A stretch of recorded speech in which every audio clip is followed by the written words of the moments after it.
Today I have a special review for you. This is really a good one. Really sexy, really classy scent. Fantastic. I mean, I absolutely adore this scent, and I think everybody should get their nose on it if they can. I mean, it's not an easy one to get a hold of, but this one is Kilian, Criminal of Love. This was released in 2014 for Valentine's Day. It's one of 4 fragrances from the Art of Love line, made exclusive to Moscow, Russia.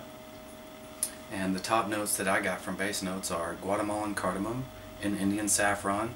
Middle notes Atlas cedarwood, Turkish rose, Indian papyrus, and in the base you have immortelle, Indonesian patchouli, and Somalian frankincense. Now, this bottle is not easy to get a hold of because it's exclusive to Russia. You may have to find someone that's doing a split on this, or if you want a full bottle, you would have to find someone who's willing to purchase it for you and ship it to you. So that's kind of a downside to the fragrance's availability.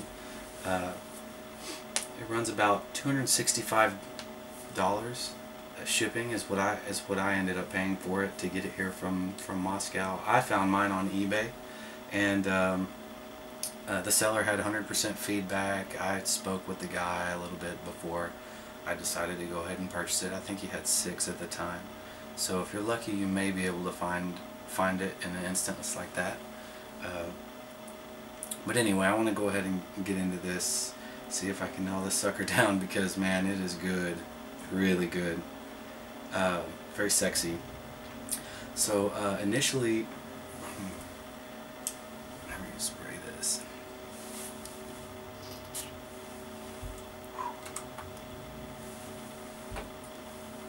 Oh wow.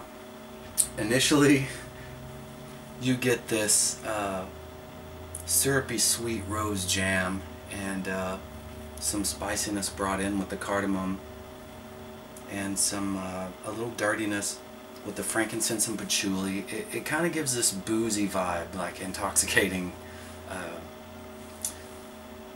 For the first few minutes, that's really what I get. I mean, it's loud, it's proud, and it's good. And then after about 30 minutes or so, it starts to subside into the heart of the fragrance, and they never really leave the composition. They hang around, but they do tone down and blend in well with the rest of the notes.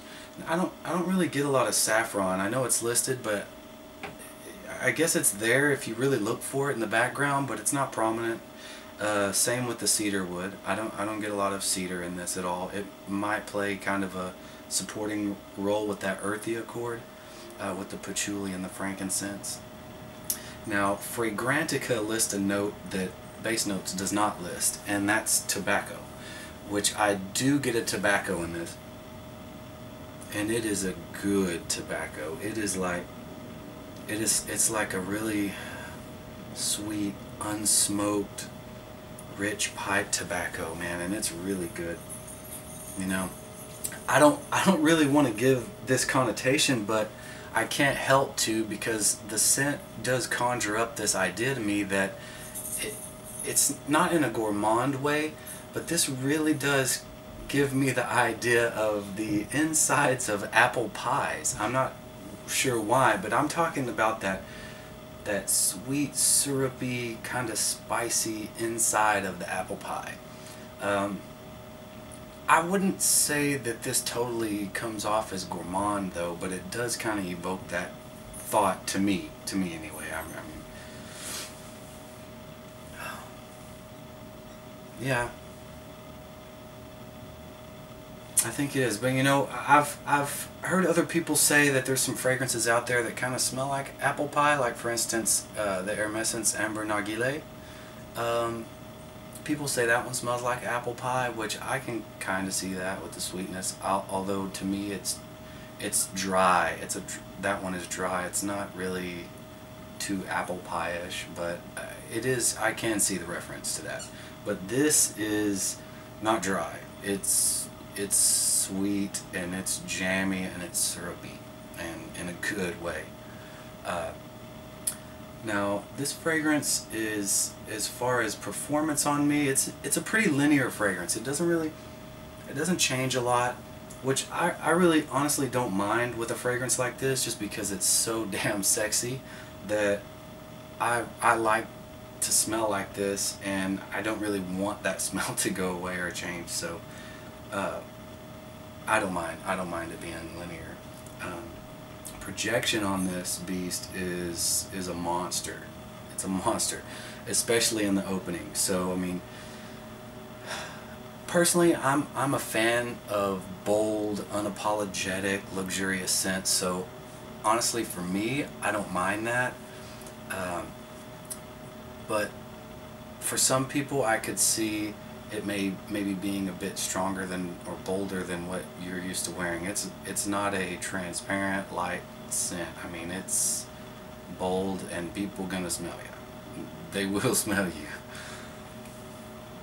And Sillage follows suit in the same category. So be warned, it is easy to over apply this fragrance, and especially if you're going to be wearing this fragrance in close quarters, I'd recommend going easy on the trigger, because you may choke yourself and other people out. Longevity is really good with this fragrance. I get easily 8+ hours on my skin, which I can never complain about. For me, as long as I get, I want something that I can smell on myself without digging my nose into my skin for at least 4 to 6 hours, because to me that's long enough for a fragrance. For most of the purposes that I wear, I don't really need a fragrance to last all day on me, which I don't mind fragrances that do last all day on me, but it's not something that I rank as a priority and whenever I'm finding a scent. Now, I don't like scents that last 2 hours on me either, so that, anyway, you have to find balance with that. But personally, my opinion is I don't put a lot of emphasis on seasons that you can wear fragrances. I think there may be some special instances where some fragrances may be better suited for certain situations. Like, for example, the Amber Narguilé reference, that's, a lot of people like to wear that around Christmas time because of that apple pie effect, which I guess you could wear something like this around that time too, even though I don't see it really as gourmand. I see it more as like a classy night out.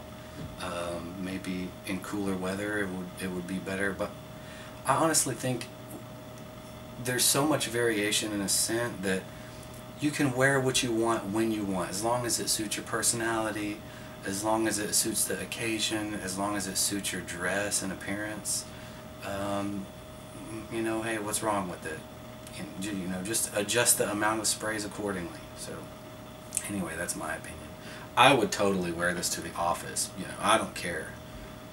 Like, I don't apologize for my fragrances. If people don't like it, then most of the time people do like the scents I wear, but if someone doesn't like it, they usually don't vocalize that to me. They just kind of stay away from me. So, but hey, that could be a good thing, right? But anyway, here's a little close-up of the bottle. I didn't get to show you that earlier, but I thought you might be able to take a look before. It's really cool. It's kind of got this egg shape, and this black color is actually the glass. I guess it's the stained part of the glass, and the bottle goes upside down like this with a nice little tassel. Y'all, this is really a fantastic fragrance. I love it.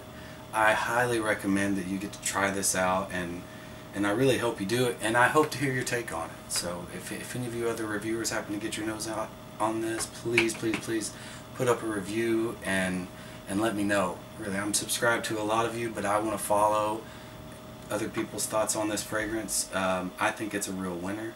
And anyway, I also want to say thank you to the people who subscribed to me after my first video. I really appreciate it. Thank you all out there, and I appreciate the comments and the support. And please do give me thumbs up. Tell me what you think about my reviews. Again, join in for my next reviews, and see you around. Bye.